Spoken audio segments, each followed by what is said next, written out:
Melia. Saya Putri Sinaga. Kami dari kelas 5TA. Pada kesempatan kali ini kami akan menjelaskan tentang Serba-serbi pasar dan uang. Oke, yang pertama kali kita akan bahas adalah pasar. Apa itu pasar? Pasar adalah tempat bertemunya antara penjual dan pembeli secara langsung atau tidak langsung dan terjadinya transaksi jual dan beli baik barang maupun jasa. Transaksi ini berupa pertukaran barang dan jasa dari si penjual dan alat pembayaran yang sah yang dimiliki oleh pembeli.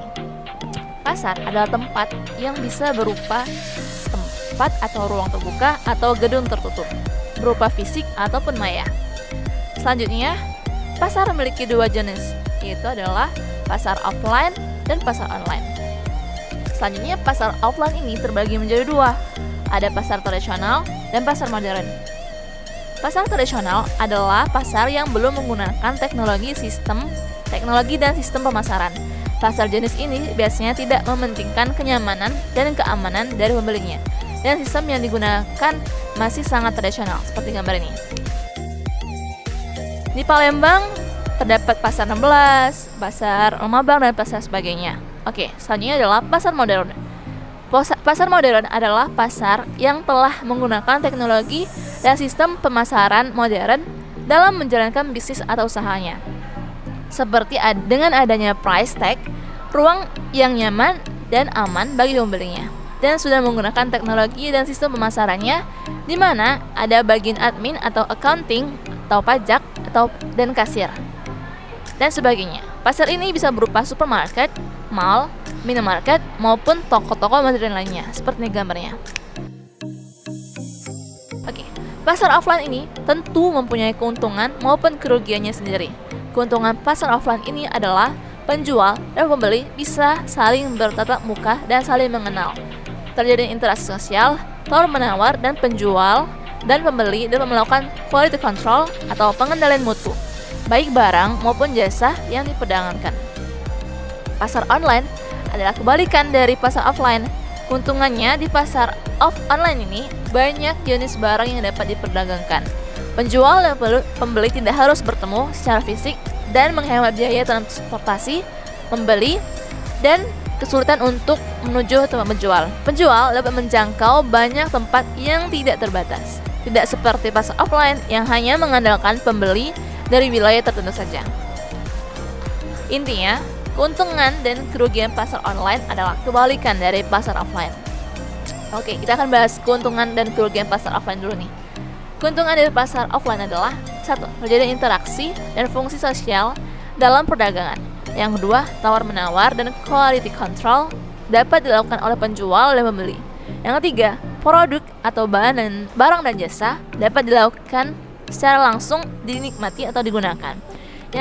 Lalu yang kita akan bahas kelemahan dari pasar offline. Produk yang ditawarkan bervariasi, terbatas, sebatas stok dan jenis yang dimiliki. Lalu harus bertemunya pedagang dan pembeli dan sulit terjadi di masa pandemi seperti sekarang ini. Jumlah pedagang dan pembeli yang terbatas. Lalu banyaknya kondisi eksternal yang mempengaruhi perdagangan. Hambatan yang bisa terjadi adalah hambatan psikologi, lokasi, cuaca, atau keamanan dan kenyamanan tempat berbelanja. Lalu keuntungan dari marketplace atau pasar daring atau pasar online. Banyaknya variasi jenis, type atau tipe dari barang dan jasa yang ditawarkan, termasuk banyaknya marketplace di pasar online itu sendiri. Lalu penjual dan pembeli bisa dari semua golongan dan tidak terbatas dari lokasi atau usia dan kondisi fisik.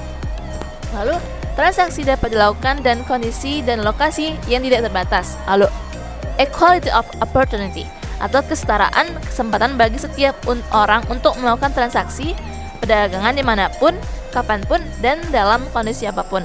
Dapat melakukan transaksi perdagangan dan jumlah pedagang dan pembeli yang bertransaksi tidak terbatas. Nah, yang terakhir, freedom of choice. Freedom of choice baik pedagang maupun pembeli mempunyai kebebasan mutlak atas barang atau jasa yang ditawarkan.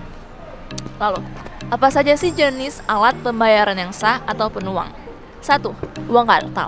Uang yang diterbitkan oleh bank sentral sebuah negara dan diatur oleh undang-undang negara.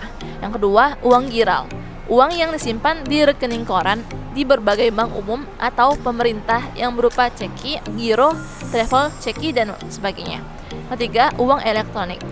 Uang yang telah dikonversikan secara digital oleh bank atau perusahaan tertentu dan dapat digunakan sebagai Lalu kita akan membahas apa sih perbedaan dari marketplace dan e-commerce. Electronic commerce atau e-commerce adalah segala aktivitas jual beli yang dilakukan melalui media elektronik meskipun sarananya meliputi televisi dan telepon.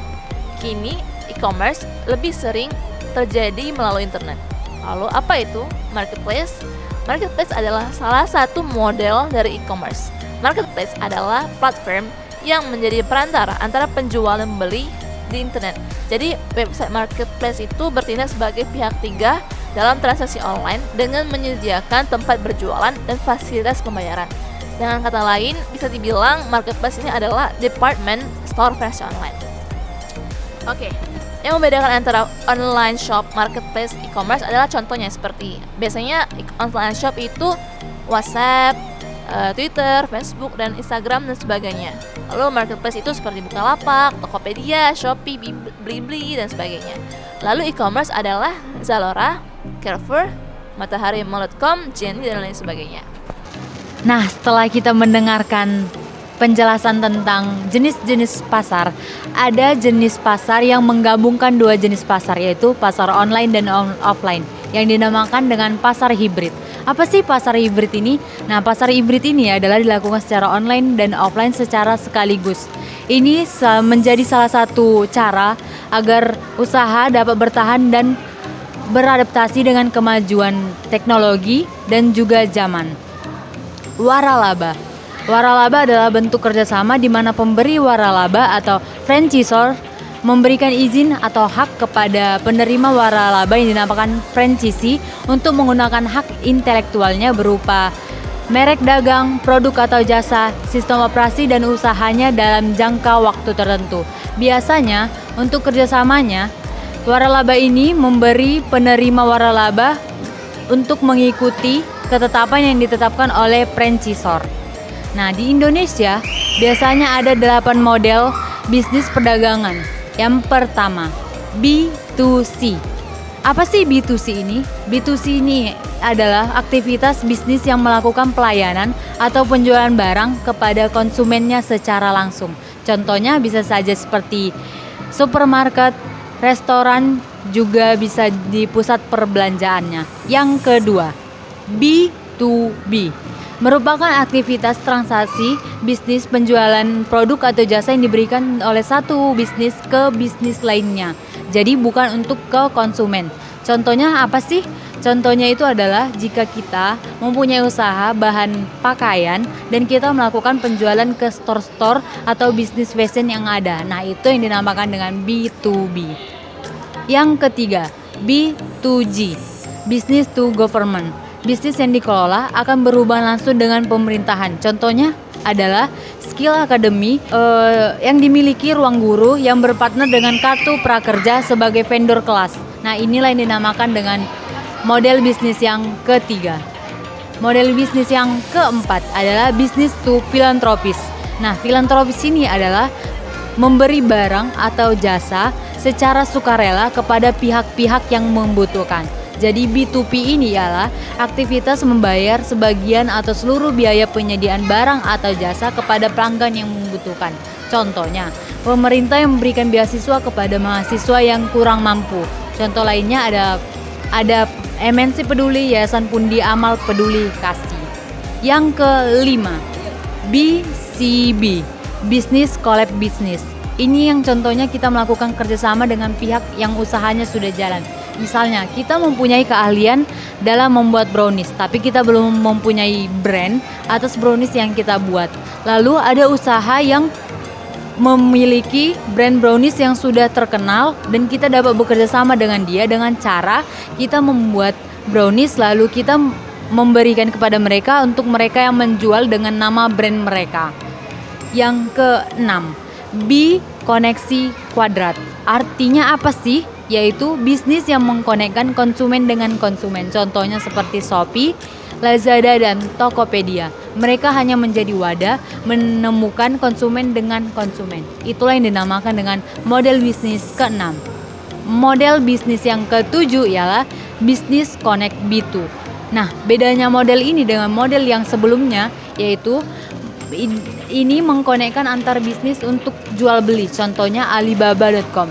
Dia mengkoneksikan antar bisnis. Contohnya Indonesia beli di Alibaba, lalu dijual di Singapura. Jadi Alibaba ini hanya mengkoneksikan. Yang terakhir I2CBGP. Apa itu? Entrepreneur ke CBGP atau Consumer Business Government Philanthropist. Misalnya nih, kita masih bekerja di suatu perusahaan. Kita juga bisa loh menjadi pengusaha tanpa harus keluar dari perusahaan tersebut dan tetap menerima gaji. Caranya gimana? Caranya dengan kita membuktikan bahwa kita dibutuhkan oleh perusahaan itu. Demikian penjelasan mengenai serba-serbi pasar dan uang.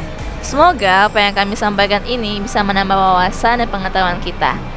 Terima kasih.